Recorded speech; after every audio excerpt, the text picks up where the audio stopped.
औज़ुबिल्लाहि मिनश्शैतानिर्रजीम बिस्मिल्लाहिर्रहमानिर्रहीम। प्यारे दोस्तों, कैसे हाल है? ठीक है, उम्मीद है कि आप लोग ठीक ही होंगे।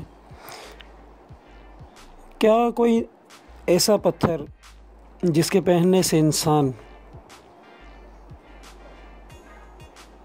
जादू टोने, आसेब या ऊपरी हवा, जिसको हम कहते हैं कि भाई फलाने बंदे पर जिन आ गया या कोई ऊपरी असर हो गया, क्या ऐसा कोई पत्थर है जिसके पहनने से इंसान इन चीज़ों से बच सके? और जो लोग ख्वाब में डरते हों, चीखें मार कर उठते हों, क्या कोई पत्थर है ऐसा जिससे इंसान को यानी डरावने ख्वाब ना आए, अच्छे ख्वाब आएँ और वो उसके अंदर दिलेरी की अलामात पैदा हो जाएं? तो आपके लिए खुशखबरी है इस चीज़ की कि ऐसा एक पत्थर है जिसको उर्दू में लहसनिया और इंग्लिश में केटाइस कहा जाता है। अंग्रेज़ी में इसे केटाइस कहते हैं। ये बिल्ली की आँख की तरह होता है।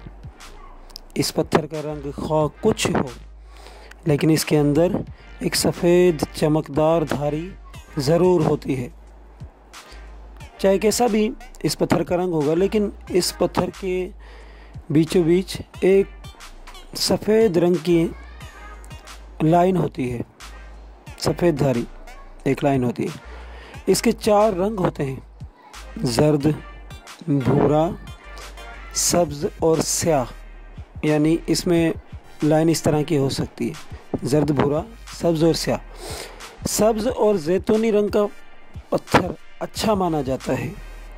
केटाइज़ में सब्ज़ और जैतूनी रंग का पत्थर बहुत अच्छा माना जाता है। ये पत्थर विलादत में आसानी पैदा करता है। यानी देखा होगा कि काफ़ी औरतों को जो औलादें होती हैं बहुत मुश्किल से होती हैं, तकलीफ़ से होती हैं, काफ़ी तो बीमार हो जाती हैं बेचारी। तो ये जो पत्थर अगर कोई औरत ने पहना हुआ हो तो उसको विलादत में भी आसानी पैदा होती है, आ जाती है। आसेब ऊपरी असर जादू टोने से महफूज रखता है।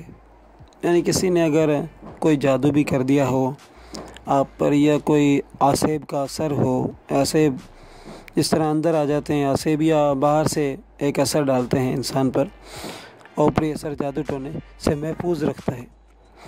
सीधे हाथ की बड़ी उंगली में इसको पहनने से डरावने ख्वाब नज़र नहीं आते और इंसान के अंदर एक तरह से नींद उसको अच्छी आती है और दिलेरी पैदा होती है। सो प्यारे दोस्तों, मैं आपका दोस्त स्टोन गुरुजी। उम्मीद है कि आपको मेरी ये कहानी जो पत्थर के ऊपर मैंने आपको बताई, एक हकीकत केटाइस के बारे में, अगर ये बहुत ज़्यादा इसको देखिए और भी दोस्तों को शेयर कीजिए। और जिन्होंने मेरा चैनल सब्सक्राइब नहीं किया है सो प्लीज़ मेरे चैनल को सब्सक्राइब करें ताकि इस मालूमात से और लोग भी मुस्तफ़ीद हो सकें। सो मैं अगली बार फिर आपके सामने एक और पत्थर के बारे में बताऊंगा जिसका नाम है मोती। सो प्लीज़ सब्सक्राइब ज़रूर करें। अल्लाह हाफ़िज़।